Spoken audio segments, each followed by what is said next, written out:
Morning. Media communication के digital पाठशाला में एक बार फिर से आपका स्वागत है। आज हम लोग कंप्यूटर फंडामेंटल में पीढ़ी अर्थात जनरेशन के बारे में जानेंगे। जनरेशन क्या होता है? जनरेशन एक तरह का विकास दर होता है, चाहे वो किसी व्यक्ति का हो, किसी वस्तु का हो। उसी तरह से कंप्यूटर का जो विकास दर है, समय बाय समय उसमें कुछ न कुछ बदलाव किया गया, तो अलग अलग समय में अलग अलग तरह के बदलाव हुए, तो उनका एक समय का एक सीक्वेंस बना दिया गया जिसको हम लोग पीढ़ी कहते हैं या उसका जनरेशन कहते हैं। फाइनली जो हमारा सबसे अहम चीज़ है वो 5th जनरेशन तक का ही है। तो पहला है हमारा फर्स्ट जनरेशन। फर्स्ट जनरेशन का जो काल है वो आप देख रहे हैं कि 1945 से 1955 तक, 1945 से 1955 तक के जो समय को फर्स्ट जनरेशन में रखा गया। सेकंड जनरेशन 1955 से 1964 के बीच का है। थर्ड जनरेशन 1964 से 1975, फोर्थ जनरेशन 1975 से 1989 और फिफ्थ जनरेशन 1989 से प्रेजेंट तक की वो 5th जनरेशन में है, 5वीं जनरेशन में है, पीढ़ी में है। तो अलग अलग आप देख रहे हैं 1945 से 55। 1945 से 55 के बीच में कंप्यूटर कैसा था, क्या उसमें कमियां थी जिसको दूर किया गया दूसरी पीढ़ी में, जो कि 1955 से 64 में किया गया था। उसके आगे हमारा थर्ड जनरेशन जो तीसरी पीढ़ी की कंप्यूटर थी वो कैसा था। तो एक एक करके हम इन सभी चीज़ों को जानेंगे। आइए जानते हैं कि फर्स्ट पीढ़ी का जो हमारा कंप्यूटर है वो किस तरह का कंप्यूटर था, फर्स्ट पीढ़ी में क्या था। प्रथम पीढ़ी की जो कंप्यूटर थी वो 1945 से लेकर के, पहले भी हमने बताया कि 1945 से 1955 की जो कंप्यूटर है वो प्रथम पीढ़ी के अंतर्गत आता है। तो प्रथम पीढ़ी में क्या था? प्रथम पीढ़ी में वैक्यूम ट्यूब टेक्नोलॉजी का प्रयोग किया जाता था। वैक्यूम ट्यूब टेक्नोलॉजी क्या होता था? वैक्यूम मतलब हवा से चलने वाले एक पंचकार्ड की तरह, जैसे प्रेशर बना के, प्रेशर के जरिए वो चलता था। वैक्यूम ट्यूब टेक्नोलॉजी उसको कहा जाता था।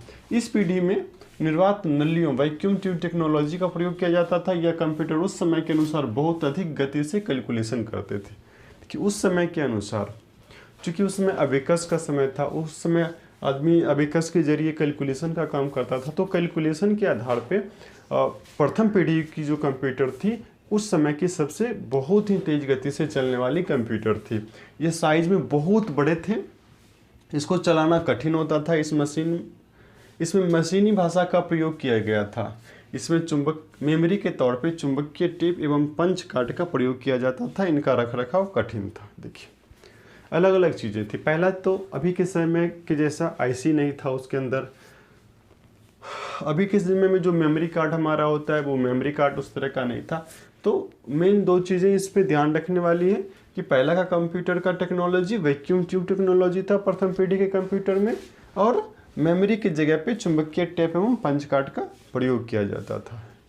पहला चीज़ 1945 से 1955 के बीच की पीढ़ी को प्रथम जनरेशन, फर्स्ट जनरेशन कहा जाता है। फर्स्ट जनरेशन में वैक्यूम ट्यूब टेक्नोलॉजी का प्रयोग किया जाता था और मेमोरी के तौर पे चुंबकीय कार्ड, चुंबकीय टेप एवं पंच कार्ड का प्रयोग किया जाता था। पहले की कंप्यूटर वर्तमान स्थिति में मतलब प्रथम 1945 से 1955 के बीच तक की जो कंप्यूटर की सभी कंप्यूटरों में सबसे तेज़ गति से चलने वाली कंप्यूटर थी। हमारा अगला है सेकेंड जनरेशन। सेकेंड जनरेशन के बारे में जानते हैं। सेकेंड जनरेशन के तहत इसमें ट्रांजिस्टर टेक्नोलॉजी का प्रयोग किया जाता था। देखिए फर्स्ट जनरेशन और सेकेंड जनरेशन में क्या अंतर है। फर्स्ट जनरेशन में किस टेक्नोलॉजी का? वैक्यूम ट्यूब टेक्नोलॉजी का। और सेकेंड जनरेशन में क्या किया आपने? ट्रांजिस्टर टेक्नोलॉजी का प्रयोग कर दिया। इस पीढ़ी में कार्य करने की क्षमता प्रथम पीढ़ी के कंप्यूटर से बहुत अधिक थी। इनका साइज छोटी हो गई क्योंकि ट्रांजिस्टर का प्रयोग किया जाता था। ट्रांजिस्टर आप देखे होंगे कि बहुत सारे मशीन होती है, जैसे हमारा रेडियो हो गया, तो उसमें एक ट्रांजिस्टर होता है। वो ट्रांजिस्टर टेक्नोलॉजी का वैक्यूम ट्यूब टेक्नोलॉजी हटा के ट्रांजिस्टर टेक्नोलॉजी सेकंड पीढ़ी में आ गया। कंप्यूटर की थोड़ी साइज़ छोटी हो गई, चूँकि वैक्यूम ट्यूब में काफ़ी साइज़ बड़ा होता था, अलग अलग तरह के यंत्र लगे हुए थे, बड़े बड़े। छोटे यंत्र में तो प्रेशर ज़्यादा बनता नहीं था, तो इसलिए उसका साइज़ बड़ा था। और ट्रांजिस्टर जब टेक्नोलॉजी आया तो इस टेक्नोलॉजी में कंप्यूटर की साइज स्वतः छोटी होगी। इसमें असेंबली एवं हाई लेवल भाषा का प्रयोग किया जाता था। असेंबली जो हमारा कार्यशैली की भाषा होती है, काम करने की जो भाषा होती है वो असेंबली भाषा होता है। तो इस तरह के भाषाओं का इसमें प्रयोग किया गया था। यह कम गर्म होते थे, इसको चलाना आसान था, इसमें मेमोरी के तौर पे चुंबकीय टैप का प्रयोग किया जाने लगा था। देखिए प्रथम पीढ़ी में भी आपने देखा कि मेमोरी के तौर पे चुंबकीय टैप का प्रयोग किया गया था, और सेकेंड पीढ़ी में भी मेमोरी के तौर पे वही, दोनों पीढ़ी में मेमोरी सेम था, लेकिन चेंज क्या हुआ, तो प्रथम पीढ़ी में अब सिर्फ टेक्नोलॉजी जो हमारा था वो चुंबकीय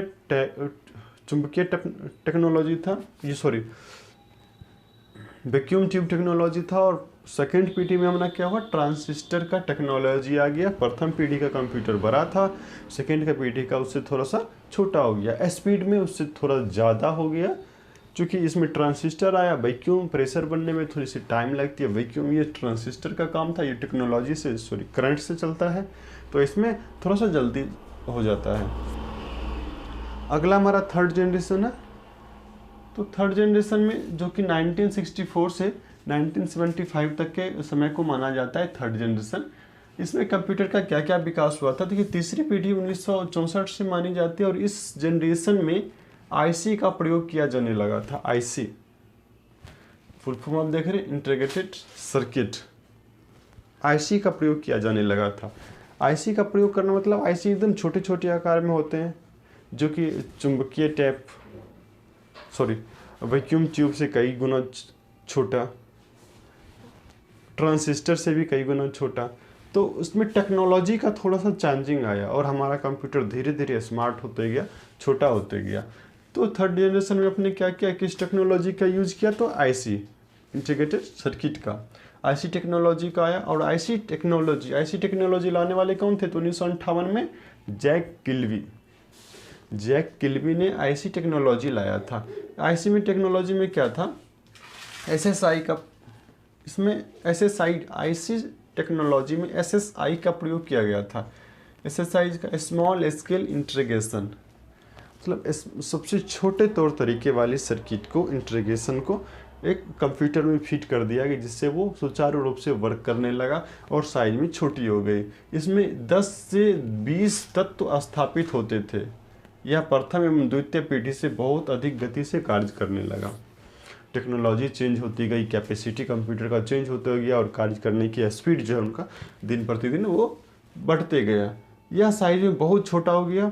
यह कंप्यूटर बहुत अधिक विश्वसनीय थे, क्योंकि इसमें वैक्यूम ट्यूब के जैसा टेक्नोलॉजी तो था नहीं, प्रेशर बनेगा, जितना प्रेशर बनेगा उसके अनुसार काम करेगा।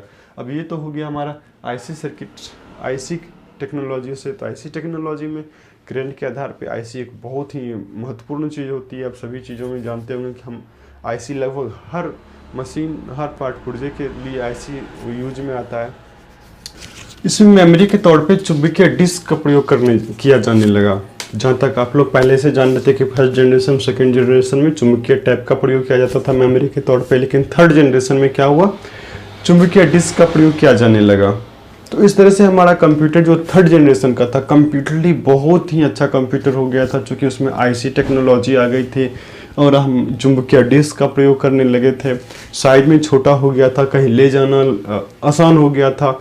मतलब थर्ड जनरेशन का कंप्यूटर जो था हमारे लिए काफ़ी कंफर्टेबल हो गया था, बहुत ही यूजफुल हो गया था। जानते हैं फोर्थ जनरेशन जो हमारा 1975 से 1989 तक मानी जाती है, कहता है कि इस जनरेशन में आईसी की आधुनिक तकनीकी का प्रयोग किया जाने लगा था। आईसी का यह तकनीकी VLSI थी। इसका पूरा नाम होता वेरी लार्ज स्केल इंटीग्रेशन। देखिए आईसी को भी दो भागों में, आईसी जो हमारा थर्ड जनरेशन का आईसी टेक्नोलॉजी थी, उसी टेक्नोलॉजी में थोड़ा सा विकास किया गया। क्या विकास किया गया कि उसमें छोटे छोटे से आईसी, अब जब आईसी को देखेंगे तो उसमें छोटे छोटे से डॉट टाइप का रहता है, एक इंटीग्रेटेड रहता है, तो वो उसकी कैपेसिटी को और भी छोटा कर दिया। मतलब आईसी छोटे से ही आईसी में बहुत सारे इंटीग्रेटेड किट लगा दिए, सर्किट लगा दिए, ताकि उस आईसी की कैपेसिटी को बढ़ जाए। वो उस आईसी की कैपेसिटी बढ़ा दिया गया। तो आईसी में मतलब इसको VLSI, फर्स्ट जनरेशन का जो हमारा आईसी टेक्नोलॉजी था, वो टेक्नोलॉजी क्या था, SSI, स्मॉल स्केल इंटीग्रेशन।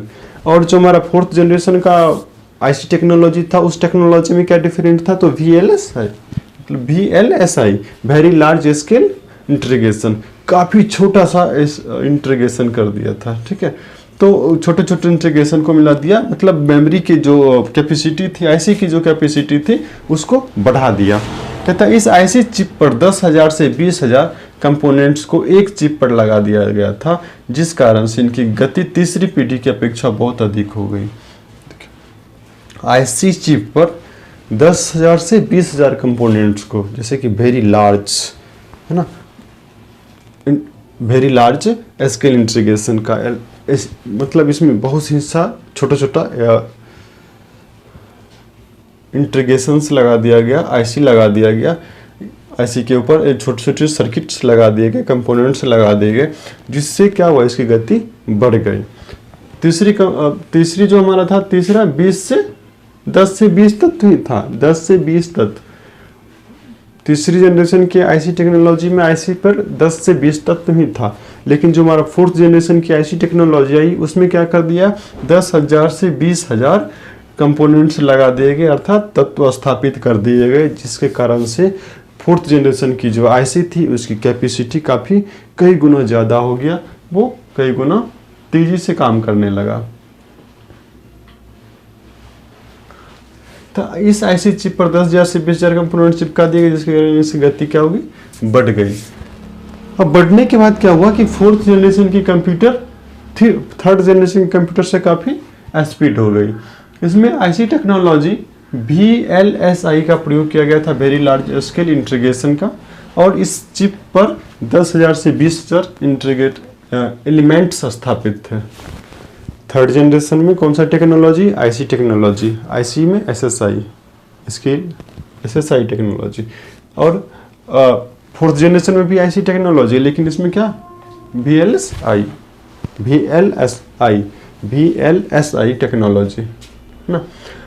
जो हमारा थर्ड जनरेशन का आईसी था उस पर कितने कंपोनेंट्स लगे हुए थे, एलिमेंट्स लगे हुए थे, 10 से 20।